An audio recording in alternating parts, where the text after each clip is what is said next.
Setelah insiden siswa SMA N1 Cimarga yang digambar kepala sekolah karena merokok, gelombang reaksi publik belum juga mereda. Meski kasus tersebut telah diselesaikan secara damai, suasana di sekolah itu masih jauh dari tenang.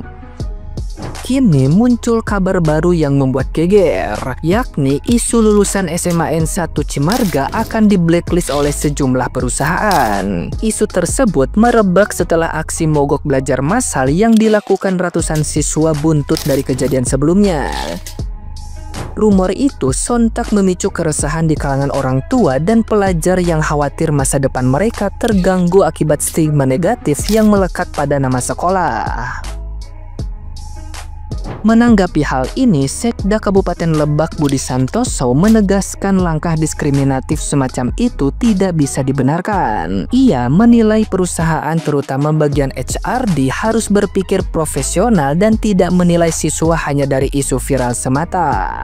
Menurutnya, tidak semua pelajar terlibat dalam aksi mogok, dan mereka yang ikut pun seringkali hanya terbawa arus. Budi mengingatkan agar semua pihak bersikap dewasa, menghentikan saling tuding dan berfokus pada pemulihan citra sekolah serta masa depan siswa yang terdampak. Nah, gimana nih menurut netizen yang terhormat? Silahkan berkomentar ya. Kondisi SMA 1 Cimarga ya, setelah 2 hari demo mereka nggak ada yang masuk sekolah, dan kemarin itu adalah hari pertama mereka masuk sekolah. Tahu nggak yang membuat aku bertanya-tanya, kok bisa ya dari 630 siswa, oke lah kecuali si pelaku ya, 629 siswa itu orang tuanya itu kok bisa ngizinin anaknya ikut demo? Aneh. Ini sebenarnya orang tua model apa sih yang ada di daerah situ? Kok bisa gitu loh ngizinin anaknya nggak sekolah 2 hari karena solider sama temannya? Kalau gue jadi kepala sekolah yang dipecat, gue nggak mau damai sama anak murid begituan. Iya, biarin aja dia sama emaknya yang jagoan itu lapor ke polisi. Emang lu punya duit buat lapor-lapor ngurusin begituan?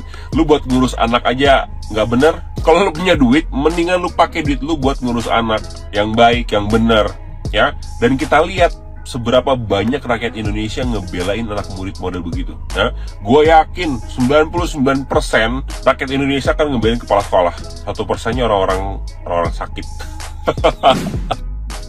Saya selaku pemilik perusahaan Banten Service Center yang ada di Serang, saya akan menolak siswa-siswa SMA N1 Cimarga Kabupaten Lebak Banten untuk bekerja di perusahaan saya. Bahkan untuk yang PKL sekalipun saya menolak ya. Ini apa? Ini peringatan buat siswa-siswa yang sekarang, karena etikanya, ilmunya itu tidak dipakai sama sekali.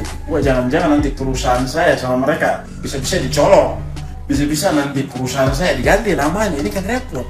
Bisa-bisa nanti saham perusahaan saya nanti diambil sama mereka. Waduh, repot ini ya. Kalau negara dikuasain oleh mereka, atau jangan negara, kita ngomongnya RT RW dikuasain oleh mereka, waduh kacau masyarakat. Bisa acak-acakan uang masyarakat, bisa acak-acakan di uang pajak nih, pakai beli rokok men. Teruntuk seluruh guru di Indonesia, jangan kalian menodai tangan kalian untuk menyentuh anak-anak yang tidak ada adab, untuk menyentuh anak-anak yang kurang ajar, yang tidak mau dididik dan mengikuti aturan di sekolah. Lebih baik kembalikan mereka ke orang tuanya. Dan untuk orang tua siswa di seluruh Indonesia, apabila kalian tidak ingin anak kalian ditegaskan, tidak ingin anak kalian dididik, tidak ingin anak kalian ditegur dan disalahkan karena dia melakukan kesalahan, alangkah lebih baiknya kalian membuat sekolah sendiri di depan rumah kalian.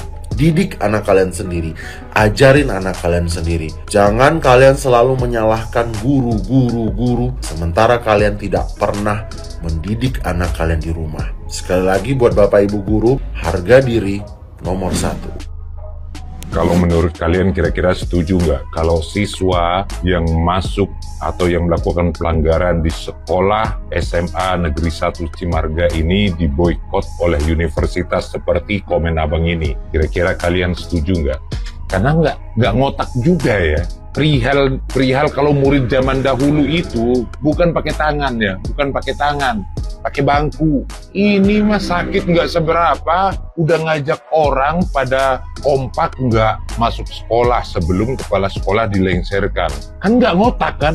Udah gitu, yang mirisnya solidaritasnya bagus, tapi salah sasaran, bela yang salah gitu loh. Kalian, aduh, mikirlah. Akhirnya rusak satu orang yang bersalah semuanya kena ya. Perusahaan-perusahaan sudah memboikot atau tidak menerima siswa-siswa ijazah yang keluaran tahun 2025, 2026 sampai 2027 itu tidak akan mendapatkan namanya akses melamar kerja di perusahaan karena banyak perusahaan yang memboikot.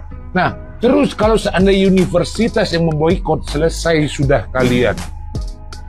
Gue tuh bersyukur gitu ya terlahir dari orang tua gue yang sayang sama gue sudah pasti. Tapi sesayang-sayangnya orang tua gue sama gue, orang tua gue tetap tidak akan tutup mata atas kesalahan anaknya. Dia tidak akan pernah ngebela anaknya kalau anaknya ini salah, apalagi anaknya ini sampai ngerugiin orang lain. Itu salah satu bentuk sayangnya orang tua gue sama gue. Bukannya nggak sayang, karena dia tahu anaknya salah dan dia tahu anaknya pasti akan belajar dari kesalahannya. That's why orang tua gue tidak akan pernah ngebela gue kalau gue salah.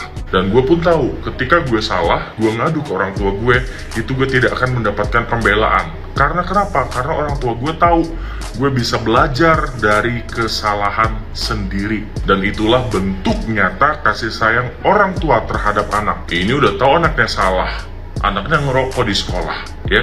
Udah tahu di sekolah bukan tempatnya ngerokok dan dia melanggar peraturan itu, ya. Dan dia ditegur dan mendapatkan sedikit sanksi berupa penamparan kecil dari kepala sekolah, dan orang tuanya, khususnya ibunya, ini tidak terima.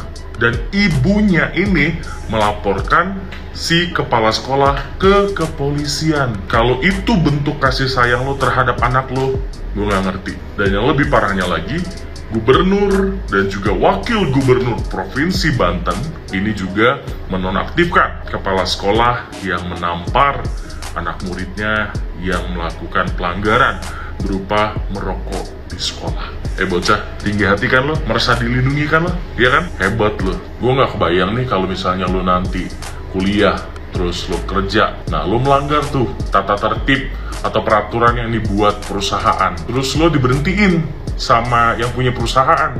Apakah nyokap lo atau mak lo bakal ngelindungi lo lagi atas kesalahan yang lo buat? Ini gue kasih tahu ya, yang namanya kita hidup di dunia ini, semua ada aturannya, ya.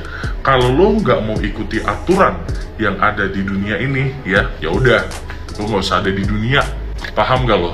Semoga lo paham, walaupun susah untuk dipahami otak-otak kayak lo ya. Kalian tahu kan berita tentang kepala sekolah yang menampar anak didiknya terkait dengan ketahuan lah kalau anak SMA ini ngerokok di sekolah. Nah, ternyata berbeda halnya dari respon Wakil Gubernur Banten yang bilang kalau ya harus dimaklumi nih kelakuan anak-anak di sekolah terkait dengan perlakuan merokok itu. Katanya memang ya setiap anak itu berbeda-beda dan itu pun juga menjadi tanggung jawab sebagai guru nih gimana cara mendidik anak seperti itu. Bisa dibilang katanya adalah perlakuan menampar terhadap murid yang udah kepergok rokok itu terlalu berlebihan. Pihak kepolisian setempat pun juga menyatakan hal yang serupa. Katanya nggak perlulah ditampar-tampar kayak gitu, itu kan termasuk kekerasan. Aku mau nanggepin itu kayak bingung.